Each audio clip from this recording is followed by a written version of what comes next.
সূরা বাকারার 13 নম্বর আয়াত, সূরা বাকারার 137 নম্বর আয়াত এবং তিরমিজি শরীফের হাদিস, এই দুইটা আয়াত এবং একটা হাদিসের মাধ্যমে আমরা জানলাম যে আমাদেরকে আমল করতে হবে কার মতো ভাই? সাহাবাদের মতো। যদি আমরা সাহাবাদের মতো আমল করি তাহলে আমাদের আমলটা আল্লাহর কাছে গ্রহণযোগ্য। সাহাবাদের আমল যে গ্রহণযোগ্য সেই সার্টিফিকেট আল্লাহ নিজেই বলে দিয়েছেন। আল্লাহ বলেছেন, আমিনু কামা আমানান নাস, তোমরা ঈমান আনো, সাহাবায়ে কেরাম যেভাবে ঈমান এনেছে ঠিক তদ্রুপ ভাবে ঈমান আনো। যেহেতু আমরা আলোচনা নির্ধারণ করেছিলাম সাহাবায়ে কেরাম রসুলের প্রতি কি মহব্বত রাখতেন, ভালোবাসতেন, তাহলে আমরা এবার ঘটনার দিকে যাই যে সাহাবায়ে কেরাম রসুলকে কি পরিমাণ ভালোবাসতেন। সর্বপ্রথম হযরত আবু বকরের জিন্দেগিতে যদি আমরা তাকাই, আবু বকর রাদিয়াল্লাহু তাআলা আনহু একজন ধনাঢ্য ব্যক্তি ছিলেন। আবু বকর রাদিয়াল্লাহু তাআলা আনহু একজন ধনাঢ্য ব্যক্তি ছিলেন। এই আবু বকরের সমস্ত সম্পত্তি রাসূল সাল্লাল্লাহু আলাইহি ওয়াসাল্লামের দ্বীনে ইসলামের খাতিরে, দ্বীনে ইসলামের জন্য সমস্ত সম্পত্তি ব্যয় করে দিয়েছেন। সুবহানাল্লাহ। একজন মানুষকে কতটুকু ভালোবাসলে জীবনের সমস্ত সম্পত্তি তার পিছনে ব্যয় করা যায়, এটা চিন্তার বিষয়। যে আমরা রাসূলকে তো ভালোবাসি, কিন্তু টাকা পয়সার বেলায়, জীবন দেওয়ার বেলায় আমরা নাই। কিন্তু সাহাবায়ে কেরাম এমন ছিলেন, নিজের জীবনটাও রাসূলের জন্য দিয়ে দিয়েছেন, নিজের জীবনের সমস্ত ধন সম্পদ রাসূলের ইসলামের জন্য ব্যয় করে দিয়েছেন। সুবহানাল্লাহ। একদিনের ঘটনা, রাসূল সাল্লাল্লাহু আলাইহি ওয়াসাল্লাম খানায়ে কাবার সামনে মুশরিকদেরকে দাওয়াত দিচ্ছিলেন। রাসূল জানতেন আমি যদি মুশরিকদেরকে দাওয়াত দেই, মুশরিকরা আমার উপরে আক্রমণ করবে, আমাকে তিরস্কার করবে, আমাকে মারবে। তারপরেও রাসূল সাল্লাল্লাহু আলাইহি ওয়াসাল্লাম দ্বীনের দাওয়াত থেকে বিরত থাকেন নাই, পিছপা হন নাই। রাসূল খানায়ে কাবার সামনে দাঁড়ায়া দাঁড়ায়া মুশরিকদেরকে এক ইলাহের প্রতি দাওয়াত দিচ্ছিলেন। মুশরিকরা, কুরাইশরা বিরক্ত হয়ে রাসূল সাল্লাল্লাহু আলাইহি ওয়াসাল্লামকে বারংবার তিরস্কার করতে লাগলো, রাসূলকে গালি দিতে লাগলো। গালি দিয়াই শেষ করে নাই, রাসূল সাল্লাল্লাহু আলাইহি ওয়াসাল্লামকে চতুর্পাশ দিয়া কাফেররা আঘাত করতে লাগলো। নাউজুবিল্লাহ। রাসূল আঘাতপ্রাপ্ত হচ্ছেন খানায়ে কাবার সামনে, তারপরেও তিনি দাওয়াত থেকে বিরত থাকেন নাই, দ্বীন ইসলাম প্রসার করতেছেন। কিছুক্ষণ পর হযরতে আবু বকর রাদিয়াল্লাহু তাআলা আনহু সেই জায়গার মধ্যে উপস্থিত।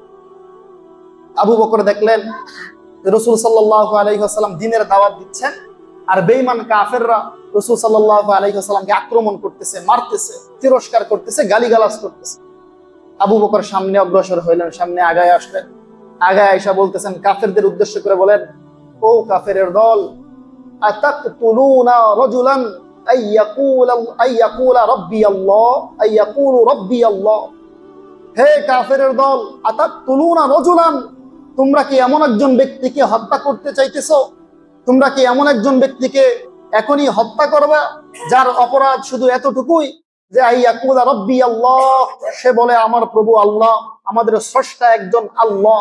এই একজন মানব মুহাম্মদ মুস্তাফা সাল্লাল্লাহু আলাইহি ওয়াসাল্লাম, তিনি মানুষদেরকে এক আল্লাহর দাওয়াত দেন। তিনি বলেন আল্লাহ এক, আমাদের সকলের স্রষ্টা এক।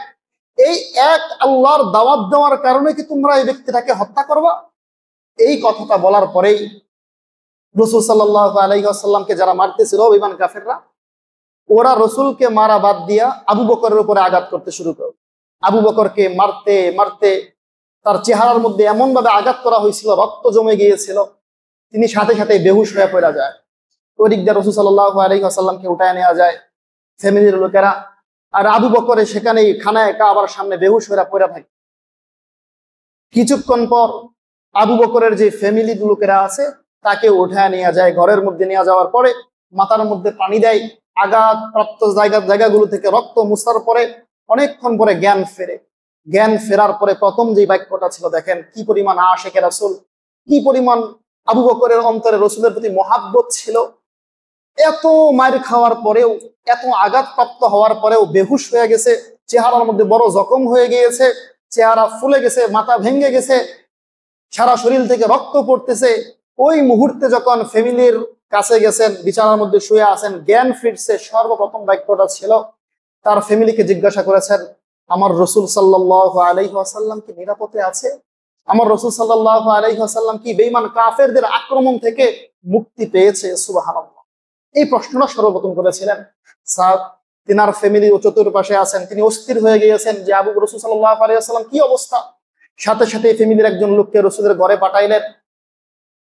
রসুলের ঘরে পাঠানোর পরে খবর নিয়ে আসলো যে রসুল নিরাপত্তায় আছে, নিজের ঘরের মধ্যে আসছে। এই সংবাদ যখন আবু বকর পাইলেন, পাওয়ার পরে তিনার মনের যে অস্থিরতা, সেই অস্থিরতা দূর হয়েছে। সুবহানাল্লাহ।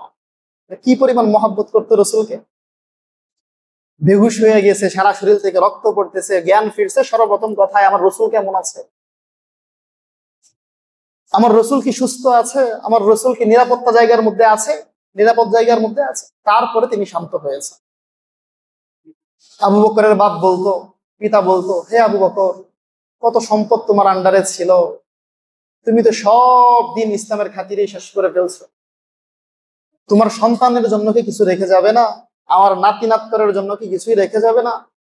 তিনি উত্তর দিতেন, আমার এই সম্পদ যদি আল্লাহর রাস্তায় ব্যয় হয়, এর বিনিময়ে যদি আমি জান্নাতের মধ্যে নাজ নেমত এই দুনিয়ার 10 দুনিয়া সমতুল্য জান্নাত পাই, তাহলে আমার লস কিসের? আমি তো উত্তম ব্যবসায়ী শুনবো যে সাহাবায়ে কেরাম রাসূল সাল্লাল্লাহু আলাইহি ওয়াসাল্লামকে কি পরিমাণ ভালোবাসতেন এই সম্পর্কে।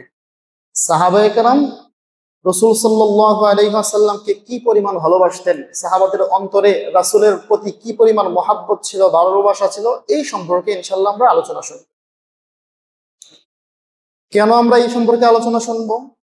দুনিয়ার বুকে আমরা অনেকেই দাবি করি যে আমরা রাসূলকে ভালোবাসি, কিন্তু রাসূলকে যে ভালোবাসবেন, কিভাবে ভালোবাসতে হবে তার কি দলিল নাই, তার কি প্রমাণ নাই? অবশ্যই আছে। সাহাবায়ে কেরাম যেইভাবে রাসূলকে ভালোবেসেছেন, আমাদেরকেও সেইভাবেই ভালোবাসতে হবে। যদি আমরা সেইভাবেই ভালোবাসি, তাহলে সত্যিকারের আমরা রাসূলকে ভালোবাসতে পারবো, সত্যিকারের আশিকে রাসূল হতে পারবো।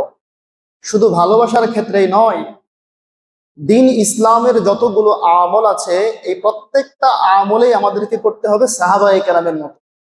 যদি আমাদের আমলগুলো, আমাদের দিন পালন, আমল আখলাক সব যদি সাহাবাদের মতো হয়, তাহলেই আপনার আমার আমলটা আল্লাহর কাছে গ্রহণযোগ্য হবে। আর যদি নিজের তরিকা মতো হয়, মানুষের মনের চাহিদা অনুযায়ী হয়, ভিন্ন কোনো পন্থায় হয়, সেই আমল আল্লাহর দরবারে কখনোই কবুল হবে না। সাহাবা যে আমাদের অনুসরণযোগ্য, সাহাবা যে আমাদের মডেল, এই বিষয়ে আল্লাহ রাব্বুল আলামিন বলেন যে আমরা যে সাহাবাদেরকে অনুসরণ করব, এই বিষয়ের ব্যাপারে আল্লাহ রাব্বুল আলামিন নিজেই বলতেছেন।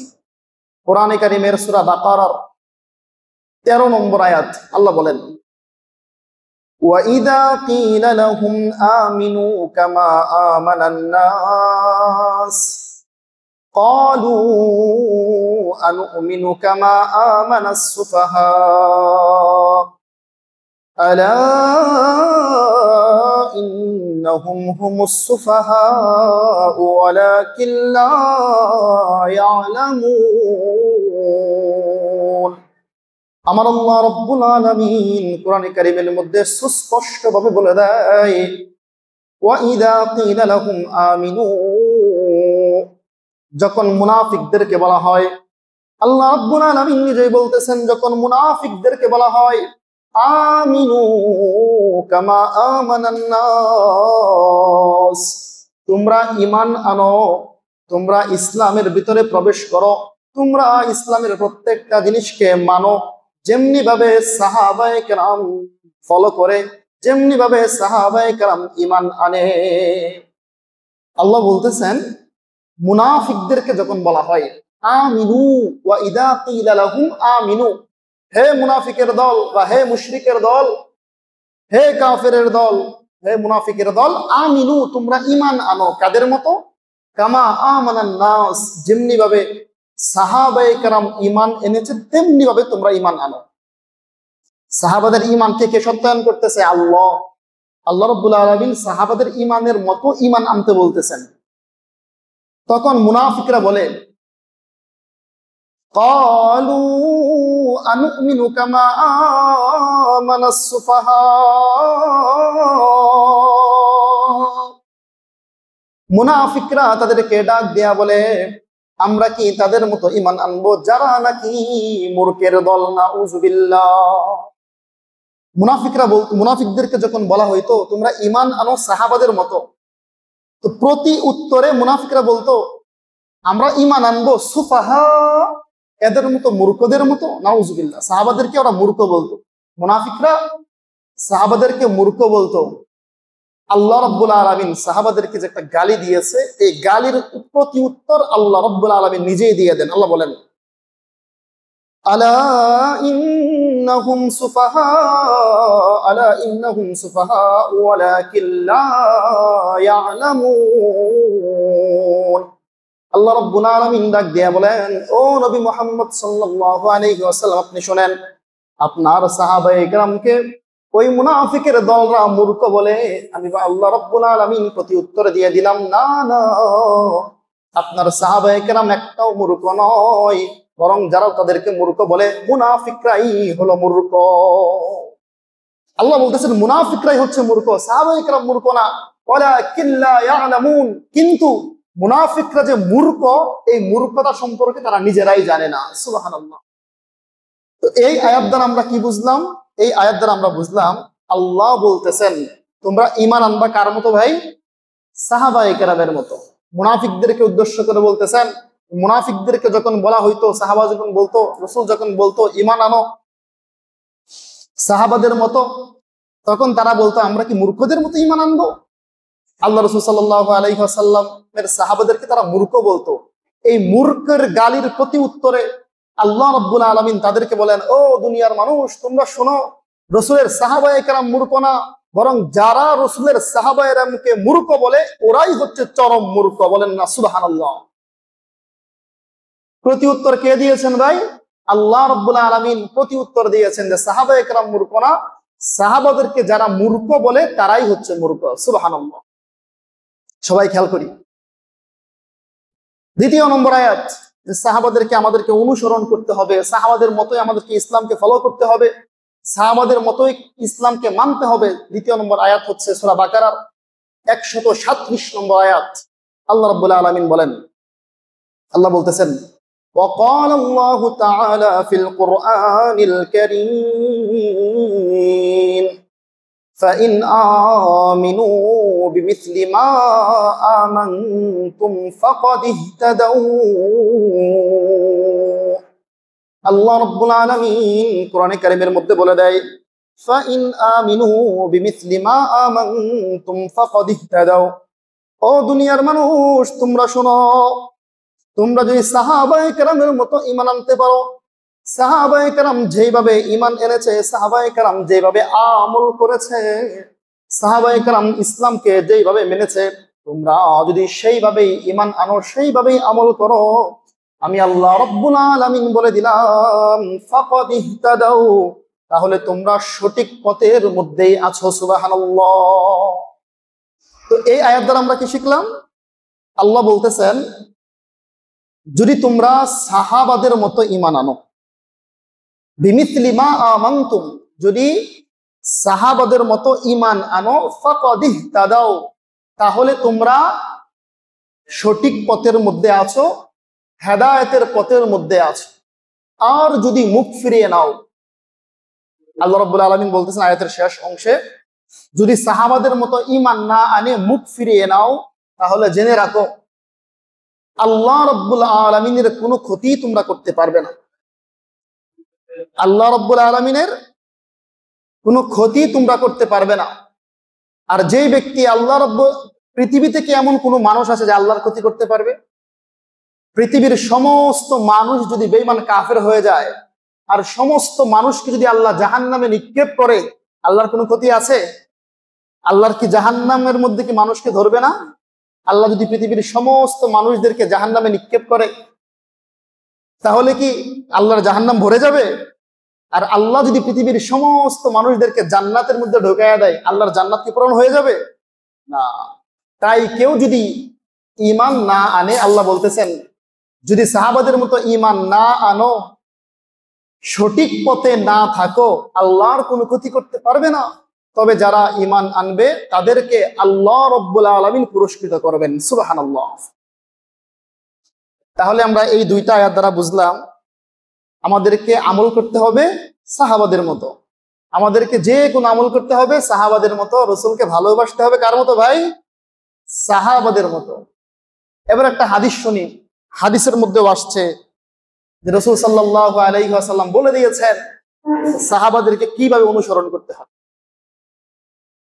হাদিসটা আসছে হচ্ছে তিরমিজি শরীফের হাদিস। সবাইকে দিকে খেয়াল করি, হাদিসটা আসছে হচ্ছে তিরমিজি শরীফের হাদিস 2677 নম্বর হাদিস। তিরমিজি শরীফের 2677 নম্বর হাদিস, ওই হাদিসের মধ্যে আসছে, হাদিসের শেষ অংশের মধ্যে আসছে রাসূল সাল্লাল্লাহু আলাইহি ওয়াসাল্লাম বলেন, আলাইকুম বিসুন্নতি ওয়া সুন্নতি খুলাফাইর রাশিদিন আল মাহদিয়্যিন। এই হাদিসের পূর্বে আছে যে একদিন রাসূল সাল্লাল্লাহু আলাইহি ওয়াসাল্লাম সাহাবাদেরকে উপদেশ দিতেছিলেন। একদিন রাসূল সাল্লাল্লাহু আলাইহি ওয়াসাল্লাম সাহাবাদেরকে উপদেশ দিতেছিলেন। এমন উপদেশ দিতেছিলেন যে সাহাবায়ে কেরামের হৃদয়টা, অন্তরটা পর্যন্ত নরম হয়ে গেল। এত সুন্দর উপদেশ দিচ্ছেন এবং প্রত্যেকটা সাহাবায়ে কেরামের চক্ষু শীতল হয়ে গেল। গুরুত্বপূর্ণ হাদিস। রাসূল সাল্লাল্লাহু আলাইহি ওয়াসাল্লাম একদিন সাহাবাদেরকে উপদেশ দিচ্ছেন, সুন্দর সুন্দর বাণী শোনাইতেছেন, হেদায়েতের কথা শোনাইতেছেন।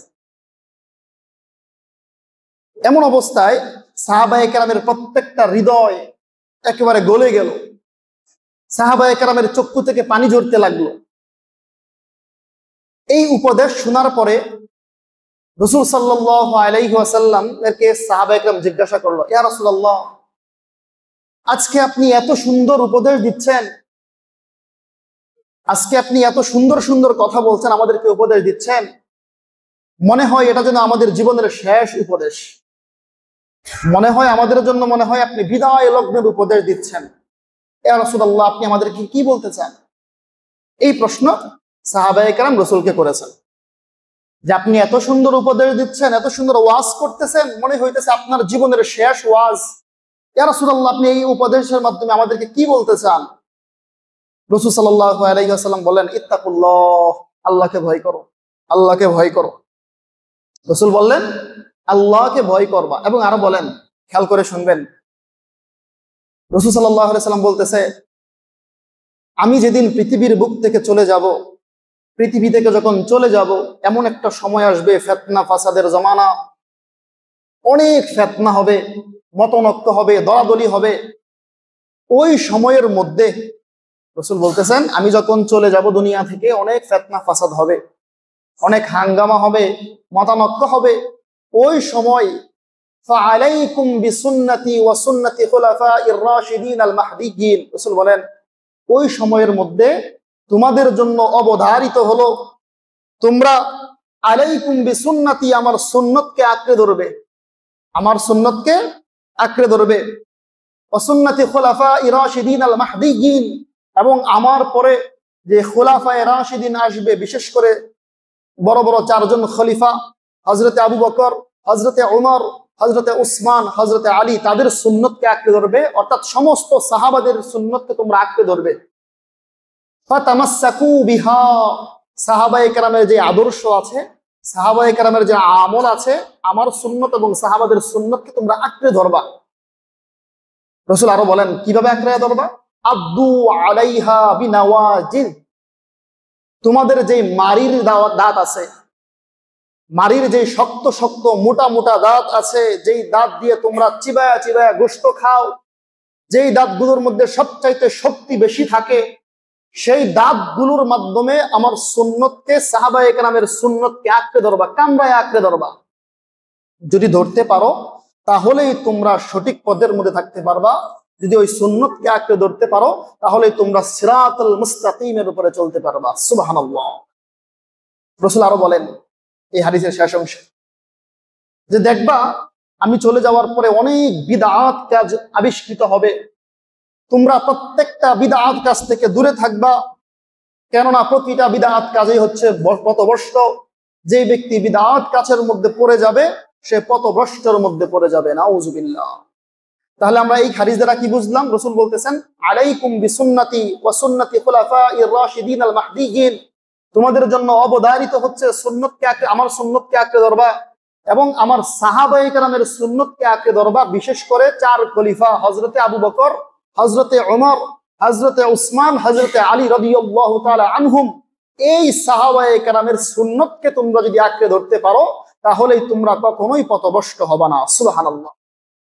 তাহলে আমরা এই হাদিস দ্বারাও জানলাম সাহাবাদের মতো আমাদেরকে আমল করতে হবে, সাহাবাদের মতো আমাদের প্রত্যেকটা দিনের কাজ করতে হবে। যদি আমরা করতে পারি তাহলেই আমরা হেদায়েতের জরিয়ার জন্য, আমাদের হেদায়েতের জন্য যথেষ্ট হবে। তাহলেই আমরা সিরাতুল মুস্তাকিমের উপরে থাকতে পারবো। বলেন না সুবহানাল্লাহ। তাই আমরা এই যে দুইটা আয়াত পেশ করলাম, সূরা বাকারার 13 নম্বর আয়াত, সূরা বাকারার 137 নম্বর আয়াত এবং তিরমিজি শরীফের হাদিস, এই দুইটা আয়াত এবং একটা হাদিসের মাধ্যমে আমরা জানলাম যে আমাদেরকে আমল করতে হবে কার মতো ভাই? সাহাবাদের মতো। যদি আমরা সাহাবাদের মতো আমল করি তাহলে আমাদের আমলটা আল্লাহর কাছে গ্রহণযোগ্য। সাহাবাদের আমল যে গ্রহণযোগ্য সেই সার্টিফিকেট আল্লাহ নিজেই বলে দিয়েছেন। আল্লাহ বলেছেন, আমিনু কামা আমানান নাস, তোমরা ঈমান আনো সাহাবায়ে কেরাম যেভাবে ঈমান এনেছে ঠিক তদ্রুপ ভাবে ঈমান আনো। যেহেতু আমরা আলোচনা নির্ধারণ করেছিলাম সাহাবায়ে কেরাম রসুলের প্রতি কি মহব্বত রাখতেন, ভালোবাসতেন, তাহলে আমরা এবার ঘটনার দিকে যাই যে সাহাবায়ে কেরাম রসুলকে কি পরিমাণ ভালোবাসতেন। সর্বপ্রথম হযরত আবু বকরের জিন্দেগিতে যদি আমরা তাকাই, আবু বকর রাদিয়াল্লাহু তাআলা আনহু একজন ধনাঢ্য ব্যক্তি ছিলেন। আবু বকর রাদিয়াল্লাহু তাআলা আনহু একজন ধনাঢ্য ব্যক্তি ছিলেন। এই আবু বকরের সমস্ত সম্পত্তি রাসূল সাল্লাল্লাহু আলাইহি ওয়াসাল্লামের দ্বীনে ইসলামের খাতিরে, দ্বীনে ইসলামের জন্য সমস্ত সম্পত্তি ব্যয় করে দিয়েছেন। সুবহানাল্লাহ। একজন মানুষকে কতটুকু ভালোবাসলে জীবনের সমস্ত সম্পত্তি তার পিছনে ব্যয় করা যায়, এটা চিন্তার বিষয়। যে আমরা রাসূলকে তো ভালোবাসি, কিন্তু টাকা পয়সার বেলায়, জীবন দেওয়ার বেলায় আমরা নাই। কিন্তু সাহাবায়ে কেরাম এমন ছিলেন, নিজের জীবনটাও রাসূলের জন্য দিয়ে দিয়েছেন, নিজের জীবনের সমস্ত ধন সম্পদ রাসূলের ইসলামের জন্য ব্যয় করে দিয়েছেন। সুবহানাল্লাহ। একদিনের ঘটনা, রাসূল সাল্লাল্লাহু আলাইহি ওয়াসাল্লাম খানায়ে কাবার সামনে মুশরিকদেরকে দাওয়াত দিচ্ছিলেন। রাসূল জানতেন আমি যদি মুশরিকদেরকে দাওয়াত দেই, মুশরিকরা আমার উপরে আক্রমণ করবে, আমাকে তিরস্কার করবে, আমাকে মারবে। তারপরেও রাসূল সাল্লাল্লাহু আলাইহি ওয়াসাল্লাম দ্বীনের দাওয়াত থেকে বিরত থাকেন নাই, পিছপা হন নাই। রাসূল খানায়ে কাবার সামনে দাঁড়ায়া দাঁড়ায়া মুশরিকদেরকে এক ইলাহের প্রতি দাওয়াত দিচ্ছিলেন। মুশরিকরা, কুরাইশরা বিরক্ত হয়ে রাসূল সাল্লাল্লাহু আলাইহি ওয়াসাল্লামকে বারংবার তিরস্কার করতে লাগলো, রাসূলকে গালি দিতে লাগলো। গালি দিয়াই শেষ করে নাই, রাসূল সাল্লাল্লাহু আলাইহি ওয়াসাল্লামকে চতুর্পাশ দিয়া কাফেররা আঘাত করতে লাগলো। নাউজুবিল্লাহ। রাসূল আঘাতপ্রাপ্ত হচ্ছেন খানায়ে কাবার সামনে, তারপরেও তিনি দাওয়াত থেকে বিরত থাকেন নাই, দ্বীন ইসলাম প্রচার প্রসার করতেছেন। কিছুক্ষণ পর হযরতে আবু বকর রাদিয়াল্লাহু তাআলা আনহু সেই জায়গার মধ্যে উপস্থিত। আবু বকর দেখলেন রাসূল সাল্লাল্লাহু আলাইহি ওয়াসাল্লাম দ্বীনের দাওয়াত দিচ্ছেন, আর বেঈমান কাফেররা রাসূল সাল্লাল্লাহু আলাইহি ওয়াসাল্লামকে আক্রমণ করতেছে, মারতেছে, তিরস্কার করতেছে, গালিগালাজ করতেছে। আবু বকর সামনে অগ্রসর হইলেন, সামনে আগায় আসলেন। আগায় আয়েশা বলতেছেন, কাফেরদের উদ্দেশ্য করে বলেন, ও কাফেরের দল, আতাকতুলুনা রাজুলান আইয়াকুলা রাব্বি আল্লাহ, আইয়াকুলু রাব্বি আল্লাহ। হে কাফেরের দল, আতাকতুলুনা রাজুলান, তোমরা কি এমন একজন ব্যক্তিকে হত্যা করতে চাইতেছো? তোমরা কি এমন একজন ব্যক্তিকে এখনই হত্যা করবে যার অপরাধ শুধু এতটুকুই যে আইয়াকুলা রাব্বি আল্লাহ, সে বলে আমার প্রভু আল্লাহ, আমাদের স্রষ্টা একজন আল্লাহ। এই একজন মানব মুহাম্মদ মুস্তাফা সাল্লাল্লাহু আলাইহি ওয়াসাল্লাম, তিনি মানুষদেরকে এক আল্লাহর দাওয়াত দেন। তিনি বলেন আল্লাহ এক, আমাদের সকলের স্রষ্টা এক। এই এক আল্লাহর দাওয়াত দেওয়ার কারণে কি তোমরা এই ব্যক্তিটাকে হত্যা করবা? এই কথাটা বলার পরেই রাসূল সাল্লাল্লাহু আলাইহি ওয়াসাল্লামকে যারা মারতেছিল বেঈমান কাফেররা, ওরা রাসূলকে মারা বাদ দিয়া আবু বকরের উপরে আঘাত করতে শুরু করে। আবু বকরকে মারতে মারতে তার চেহারার মধ্যে এমন ভাবে আঘাত করা হয়েছিল, রক্ত জমে গিয়েছিল, তিনি সাথে সাথে বেহুশ হয়ে পড়ে যায়। ওই দিক দিয়ে রাসূল সাল্লাল্লাহু আলাইহি ওয়াসাল্লামকে উঠায় নেওয়া যায় ফ্যামিলির লোকেরা, আর আবু বকরে সেখানেই খানায়ে কাবার সামনে বেহুশ হয়ে পড়ে থাকে। কিছুক্ষণ পর আবু বকরের যে ফ্যামিলির লোকেরা আছে তাকে উঠায় নেওয়া যায়। ঘরের মধ্যে নিয়ে যাওয়ার পরে মাথার মধ্যে পানি দেয়, আঘাতপ্রাপ্ত জায়গাগুলো থেকে রক্ত মুছার পরে অনেকক্ষণ পরে জ্ঞান ফেরে। জ্ঞান ফেরার পরে প্রথম যে বাক্যটা ছিল, দেখেন কি পরিমাণ আশিকে রাসূল, কি পরিমাণ আবু বকরের অন্তরে রাসূলের প্রতি মহাব্বত ছিল। এত মার খাওয়ার পরেও, এত আঘাতপ্রাপ্ত হওয়ার পরেও বেহুশ হয়ে গেছে, চেহারার মধ্যে বড় জখম হয়ে গিয়েছে, চেহারা ফুলে গেছে, মাথা ভেঙে গেছে, সারা শরীর থেকে রক্ত পড়তেছে। ওই মুহূর্তে যখন ফ্যামিলির কাছে গেছেন, বিছানার মধ্যে শুয়ে আছেন, জ্ঞান ফিরছে, সর্বপ্রথম বাক্যটা ছিল, তার ফ্যামিলিকে জিজ্ঞাসা করেছেন, আমার রাসূল সাল্লাল্লাহু আলাইহি ওয়াসাল্লাম কি নিরাপদে আছে? আমার রাসূল সাল্লাল্লাহু আলাইহি ওয়াসাল্লাম কি বেঈমান কাফেরদের আক্রমণ থেকে মুক্তি পেয়েছে? সুবহানাল্লাহ। এই প্রশ্নটা সর্বপ্রথম করেছিলেন। সাদ তিনার ফ্যামিলি ও চতুর্পাশে আছেন, তিনি অস্থির হয়ে গিয়েছেন যে আবু রাসূল সাল্লাল্লাহু আলাইহি ওয়াসাল্লাম কি অবস্থা। সাথে সাথে ফ্যামিলির একজন লোককে রাসূলের ঘরে পাঠাইলেন। রাসূলের ঘরে পাঠানোর পরে খবর নিয়ে আসলো যে রাসূল নিরাপত্তায় আছে, নিজের ঘরের মধ্যে আসছে। এই সংবাদ যখন আবু বকর পাইলেন, পাওয়ার পরে তিনার মনের যে অস্থিরতা, সেই অস্থিরতা দূর হয়েছে। সুবহানাল্লাহ। কি পরিমাণ মহব্বত করতো রাসূলকে। বেহুশ হয়ে গেছে, সারা শরীর থেকে রক্ত পড়তেছে, জ্ঞান ফিরছে, সর্বপ্রথম কথায় আমার রাসূল কেমন আছে, আমার রাসূল কি সুস্থ আছে, আমার রাসূল কি নিরাপত্তা জায়গার মধ্যে আছে, নিরাপদ জায়গার মধ্যে আছে। তারপরে তিনি শান্ত হয়েছে। আবু বকরের বাপ বলতো, পিতা বলতো, হে আবু বকর, কত সম্পদ তোমার আন্ডারে ছিল, তুমি তো সব দিন ইসলামের খাতিরে শেষ করে ফেলছো, তোমার সন্তানের জন্য কি কিছু রেখে যাবে না, আমার নাতি নাতকরের জন্য কি কিছুই রেখে যাবে না? তিনি উত্তর দিতেন, আমার এই সম্পদ যদি আল্লাহর রাস্তায় ব্যয় হয়, এর বিনিময়ে যদি আমি জান্নাতের মধ্যে নাজ নেমত এই দুনিয়ার 10 দুনিয়া সমতুল্য জান্নাত পাই, তাহলে আমার লস কিসের, আমি তো উত্তম ব্যবসায়ী করতেছি। সুবহানাল্লাহ। আরেক দিনের ঘটনা দেখেন, নিজের সম্পত্তি রাসূল সাল্লাল্লাহু আলাইহি ওয়াসাল্লামের কাছে কিভাবে ব্যয় করতেন। জীবনের যত সম্পত্তি আছে সব তো রাসূলের পিছনে ব্যয় করছেনই। রাসূল বলতেন, আবু বকরের সম্পত্তির মাধ্যমে, আবু বকরের ধন সম্পত্তির মাধ্যমে যেই পরিমাণ ইসলামের উপকার হয়েছে, অন্য কোন সাহাবাদের সম্পত্তির মাধ্যমেই এত ইসলামের উপকার হয় নাই। সুবহানাল্লাহ। আবু বকর অনেক ধনী ছিলেন, সম্পত্তি সব ব্যয় করছেন। তাবুকের যুদ্ধে 9ম হিজরিতে রাসূল সাল্লাল্লাহু আলাইহি ওয়াসাল্লামের ইন্তেকালের মাত্র 2 বছর আগে অনেক কঠিন একটা যুদ্ধ ছিল, অনেক লম্বা সফরের একটা যুদ্ধ ছিল, গরমের সময় ছিল, লম্বা সফর যেহেতু, তাই সাহাবাদের মাল সামানা অনেক লাগবে, টাকা পয়সা অনেক লাগবে, সামানা অনেক লাগবে। রাসূল সাল্লাল্লাহু আলাইহি ওয়াসাল্লাম ঘোষণা করলেন, তোমাদের যা যা আছে, যার সামর্থ্য, যা প্রত্যেকের সামর্থ্য অনুযায়ী আমার সামনে তোমাদের সম্পত্তি একত্রিত করো, কেননা আমরা তাবুকের যুদ্ধে যাবো, অনেক দূরের সফর, এই যুদ্ধের মধ্যে মুসলমানদের অনেক ধরনের সম্পত্তির প্রয়োজন হবে, তাই তোমরা মাল সামানা একত্রিত করো। এক একজন সাহাবী এক এক অনেক ধরনের মাল সামানা রাসূল সাল্লাল্লাহু আলাইহি ওয়াসাল্লামের সামনে স্তূপ দিতে লাগলেন। কেউ 3 ভাগের 1 ভাগ, কেউ 4 ভাগের 1 ভাগ, কেউ 5 ভাগের 1 ভাগ সম্পত্তি আইনা রাসূলের সামনে স্তূপ দিতে লাগলেন। উমর রাদিয়াল্লাহু তাআলা আনহু, চিন্তা করেন কেমন ভালোবাসা, রাসূলের একটা কথাকে তারা কিভাবে ফলো করতো। উমর রাদিয়াল্লাহু তাআলা আনহু তার জীবনের যত সম্পত্তি আছে, এই সম্পত্তির কাটাকে একেবারে অর্ধেক ভাগ করলেন। অর্ধেক ভাগ করার পরে যত ধরনের সম্পত্তি আছে, সমস্ত সম্পত্তি রাসূল সাল্লাল্লাহু আলাইহি ওয়াসাল্লামের সামনে আইনা পেশ করলেন। সুবহানাল্লাহ। কি পরিমাণ ভালোবাসা, জীবনের সমস্ত সম্পত্তির অর্ধেক সম্পত্তি রাসূলকে দিয়ে দিয়েছেন। কি জন্য? তাবুকের যুদ্ধে যাবে, ইসলামের যুদ্ধ হবে, ইসলামের খাতিরে ইসলামের বিজয় হবে, সেই জন্য দান করে দিয়েছেন। সর্বশেষ সবাই আসতেছে, সবাই এসে নিজের দারজার মতো সাধ্য অনুযায়ী মাল সামানা জমা করতেছে। রাসূল খুঁজতেছেন, আমার আবু বকর কোথায়? আবু বকর তো এখনো আসে নাই। আবু বকর নিজের সম্পত্তি ব্যয় করতে করতে করতে আর কিছুই নাই, অল্প কিছু আছে। সর্বশেষ আবু বকর রাদিয়াল্লাহু তাআলা আনহু পুরাতন একটা কাপড়ের মধ্যে গিট্টু দিয়া একটা টুবলা বানায়া রাসূল সাল্লাল্লাহু আলাইহি ওয়াসাল্লামের সামনে আসতেছেন, হাইটে হাইটে আসতেছেন, টুবলাটা কাঁধের মধ্যে নিয়ে।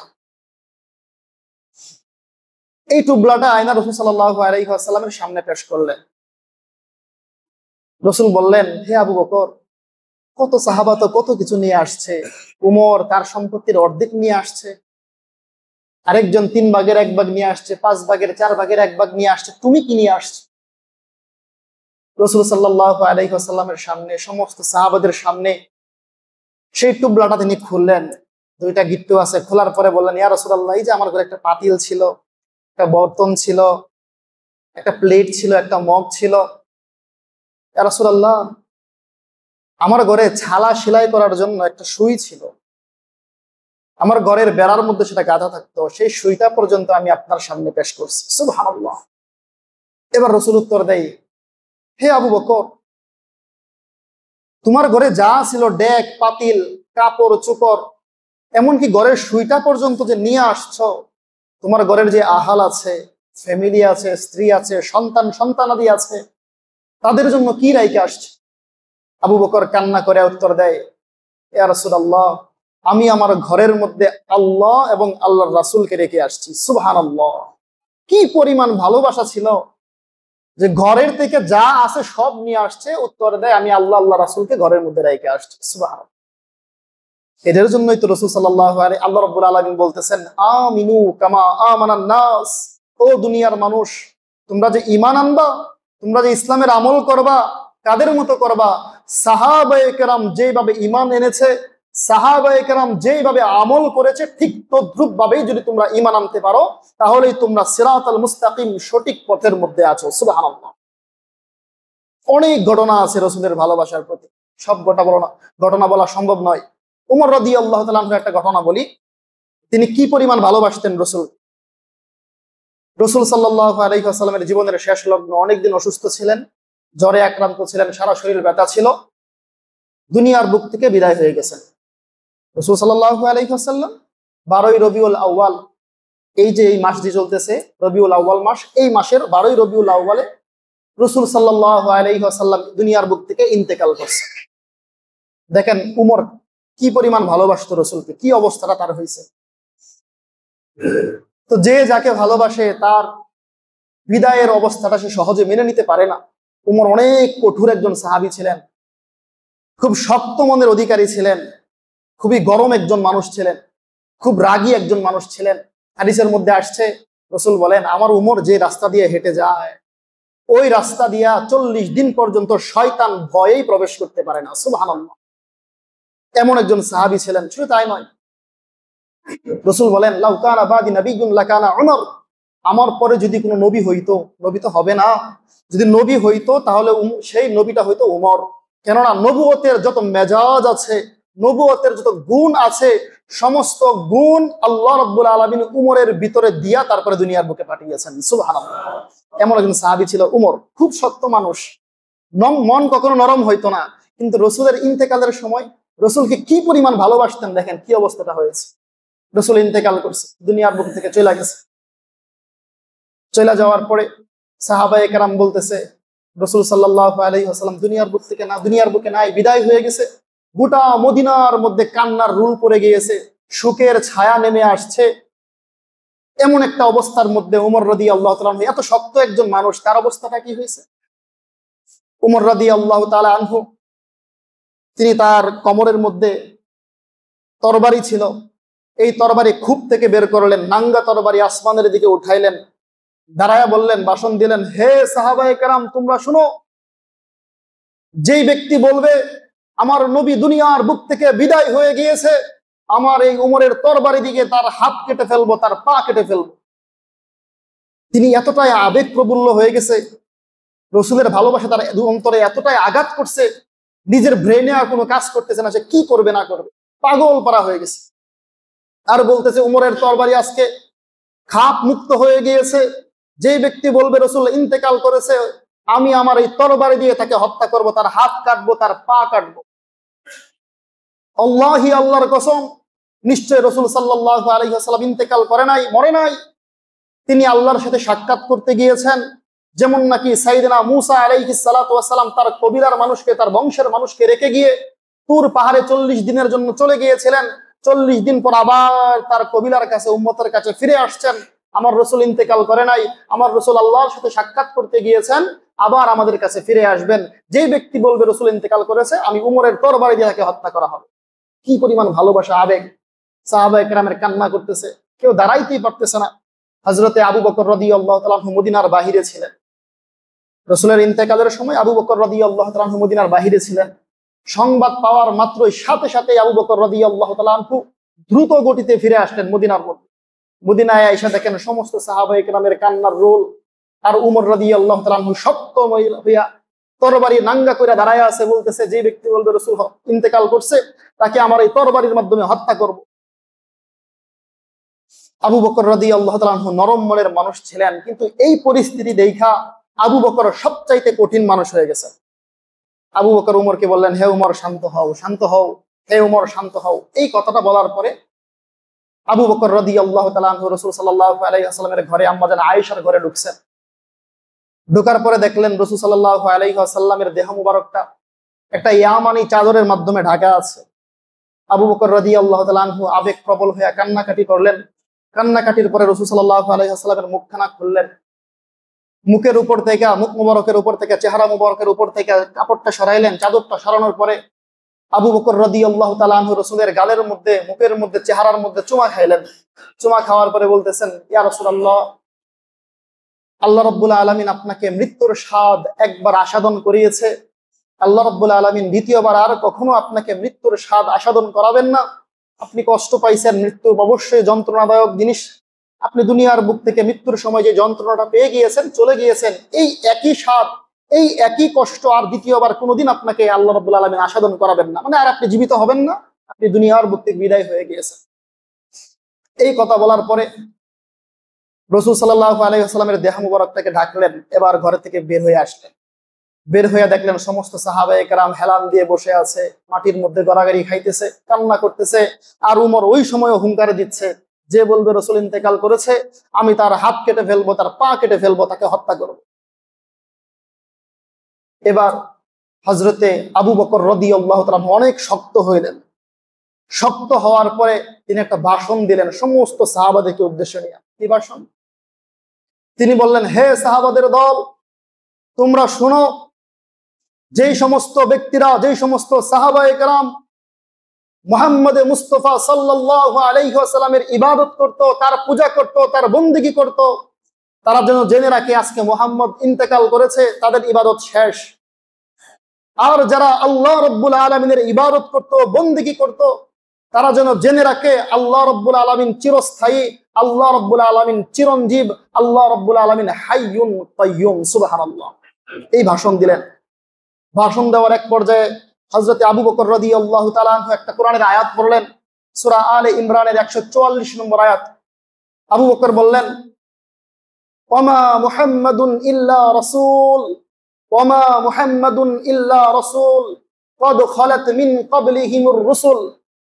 আবু বকর রাদিয়াল্লাহু তাআলা আনহু বলেন, তোমরা জেনে রাখো, ওয়ামা মুহাম্মাদুন ইল্লা রাসূল, মুহাম্মদ শুধুমাত্র একজন রাসূল, আল্লাহর পক্ষ থেকে প্রেরিত হয়েছিলেন মানুষকে হেদায়েতের জন্য।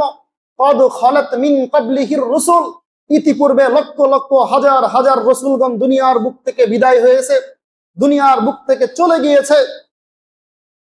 ফাইন মাতা আও কুতিলা, তিনি আরো বলেন, ফাইন মাতা, যদি কোনো রাসূল ইন্তেকাল করে, আও কুতিলা, অথবা জিহাদের ময়দানে শহীদ বরণ করে, শাহাদত বরণ করে, এই অবস্থায় যদি কোনো মানুষ তাদের আগের ধর্মের মধ্যে ফিরে যায়, কোনো মানুষ যদি রাসূলের ইন্তেকালের সময় তা মেনে নিতে না পারে, পূর্বের ধর্মের মধ্যে ফিরে যায়, তাহলে আল্লাহ রাব্বুল আলামিনের কোনো ক্ষতি হবে না। আল্লাহ রাব্বুল আলামিন তাকে তার ধর্ম অনুযায়ী শাস্তি দিবেন। আর যে ব্যক্তি আল্লাহর শুকরিয়া আদায় করবে, আল্লাহ তাকে পুরস্কৃত করবেন। সুবহানাল্লাহ। সাহাবী আবু হুরায়রা রাদিয়াল্লাহু তাআলা আনহু বলেন, ওয়াল্লাহি, আল্লাহর কসম, সূরা আলে ইমরানের 144 নম্বর আয়াত যখন আবু বকর আমাদের সামনে পড়তেছিলেন, খুতবা দিতেছিলেন, আমাদের প্রত্যেকটা সাহাবাদের মনে হইছে এই আয়াত মনে আমরা কোনোদিন শুনি নাই, এই প্রথম যেন আবু বকরের উপরে নাজিল হইছে। এই আয়াতটা শোনার পরে উমর রাদিয়াল্লাহু তাআলা আনহু নিজের হাত থেকে তরবারি সাথে সাথে ফেলে দেয়। ফেলে দিয়ে তার যত আবেগ ছিল সমস্ত আবেগকে বাদ দিয়ে সাথে সাথে মাটির মধ্যে বসে যায়। সুবহানাল্লাহ। এবার উমর রাদিয়াল্লাহু তাআলা আনহু নিজে ঘরের মধ্যে ঢুকলেন। ঘরের মধ্যে ঢোকার পরে রাসূল সাল্লাল্লাহু আলাইহি ওয়াসাল্লামের চেহারা মুবারক থেকে চাদর মুবারক সরাইলেন।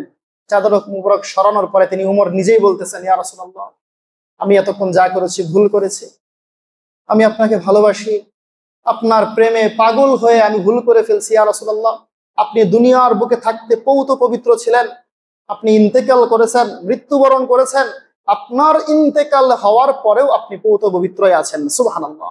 এই কথা বলে আবু বকর উমর রাদিয়াল্লাহু তাআলা আনহু ঘর থেকে বের হলেন এবং সমস্ত সাহাবায়ে কেরাম রাসূল সাল্লাল্লাহু আলাইহি ওয়াসাল্লামের বাকি যে কাজগুলো আছে এই কাজে মনোযোগ দিলেন। সুবহানাল্লাহ। তাহলে এই ঘটনা দ্বারা আমরা কি বুঝলাম? এত শক্ত একজন মানুষ, এত সাহসী একজন মানুষ রাসূলকে কি পরিমাণ ভালোবাসতেন, রাসূলের ইন্তেকালের সংবাদ শোনার সাথে সাথেই নিজের আবেগ ধরে রাখতে পারে নাই, নিজের বিবেককে পর্যন্ত হারিয়ে ফেলেছিল। কি পরিমাণ ভালোবাসা ছিল তাদের অন্তরের। আরেকজন সাহাবী ছিল হযরতে আব্দুল্লাহ ইবনে যায়েদ রাদিয়াল্লাহু তাআলা। তিনি সেচের কাজ করতেন, বাগানের মধ্যে, খেজুর বাগানের মধ্যে কাজ করতেন, খেজুর বাগানের মধ্যে পানি সেচা দিতেন।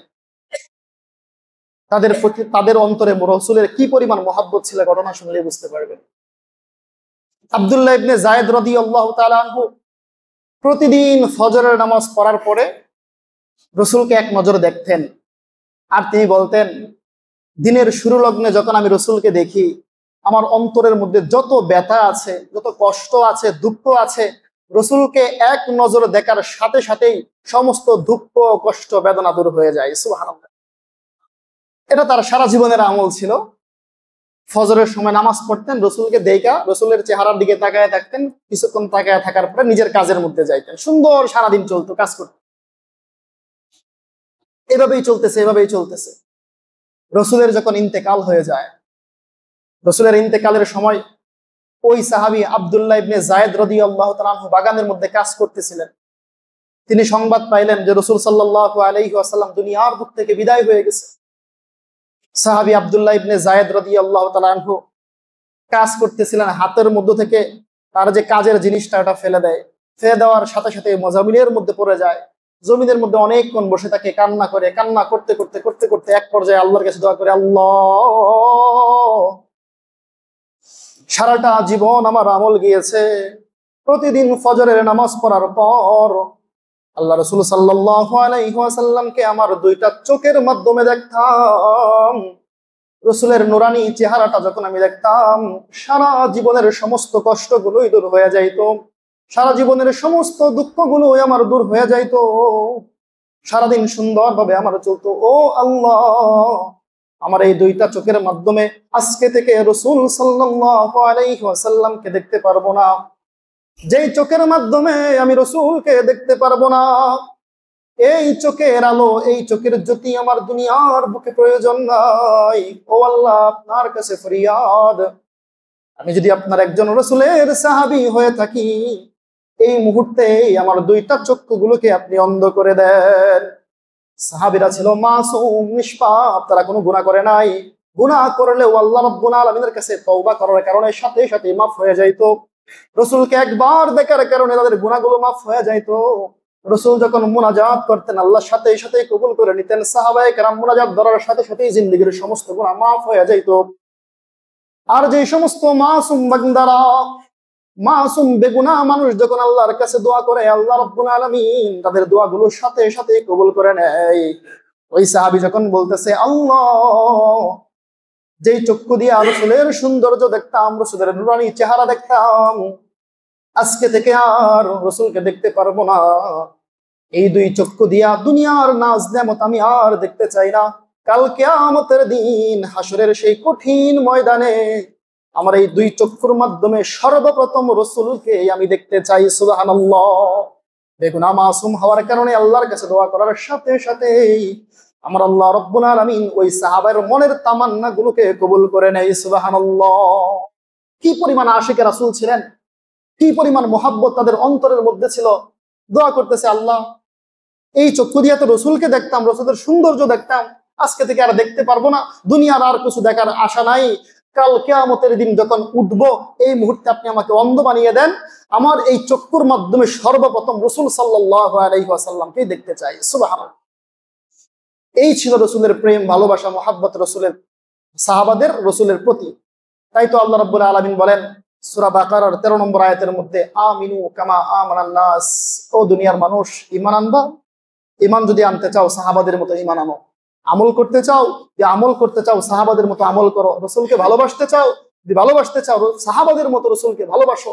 যদি ভালোবাসতে পারো, তাহলে আল্লাহ রাব্বুল আলামিন অপর জায়গার মধ্যে সূরা বাকারার 137 নম্বর আয়াতের মধ্যে বলেন, ফাইন আমিনু বিমিসলি মা আমানতুম ফাকাদ ইহতাদাউ, যদি সাহাবাদের মতো ঈমান আনতে পারো, সাহাবাদের মতো আমল করতে পারো, তাহলেই তোমাদের হেদায়েতের জন্য, জরিয়ার হেদায়েতের জন্য যথেষ্ট হয়ে যাবে। সুবহানাল্লাহ। আল্লাহ রাব্বুল আলামিন আমাদেরকে সাহাবাদের মতো ঈমানওয়ালা বানাক। সকলে বলে আমিন। ওয়া আখিরু দাওয়ানা আলহামদুলিল্লাহি রাব্বিল আলামিন। যারা সুন্নাত করে নেই, সুন্নাত করে নেই।